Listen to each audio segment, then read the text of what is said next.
ഇതുപോലെ തനിക്കുള്ളതെല്ലാം ഉപേക്ഷിക്കാതെ നിങ്ങളിൽ ആർക്കും എൻ്റെ ശിഷ്യനാവുക സാധ്യമല്ല.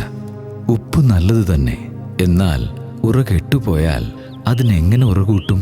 മണ്ണിനോ വളത്തിനോ അത് ഉപകരിക്കുകയില്ല. ആളുകൾ അത് പുറത്തെറിഞ്ഞു കളയുന്നു.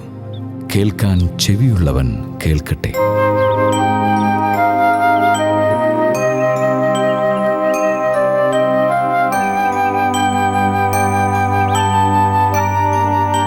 കർത്താവേ, എനിക്കുള്ളതെല്ലാം ഉപേക്ഷിച്ച് നിന്നെ ഞാൻ അനുഗമിക്കുന്നു.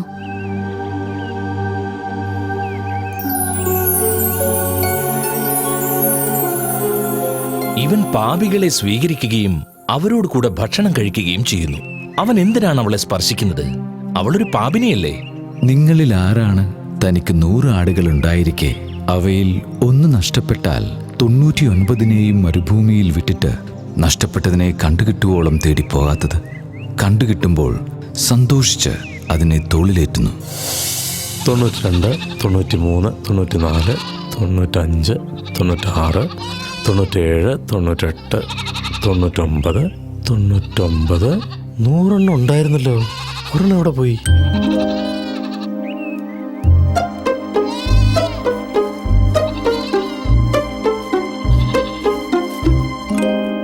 എന്റെ ഒരാടിനെ കാണുന്നില്ല. കുഞ്ഞേ, നീ എവിടെയാണ്? നീ എവിടെയാണ് കുഞ്ഞേ?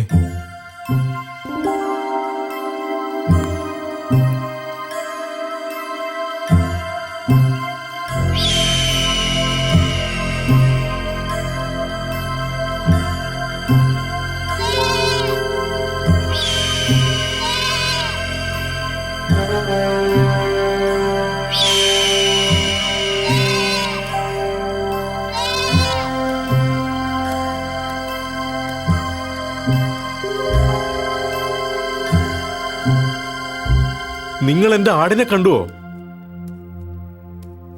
നിങ്ങൾ എന്റെ കുഞ്ഞാടിനെ കണ്ടുവോ? ഇല്ലല്ലോ.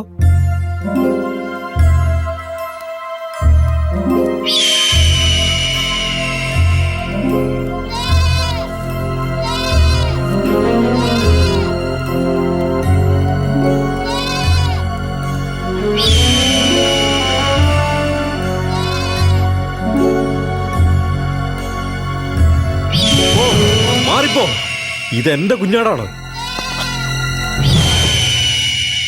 എന്റെ അടുക്കിൽ നിന്ന് അതിനെ എടുത്തു മാറ്റാൻ ആർക്കും സാധ്യമല്ല.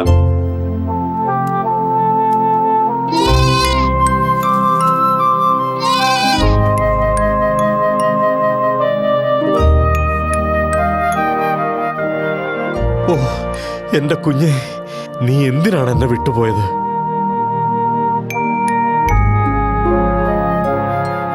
സാരമില്ല, ഞാൻ നിന്നെ ഒരിക്കലും തള്ളിക്കളയില്ല.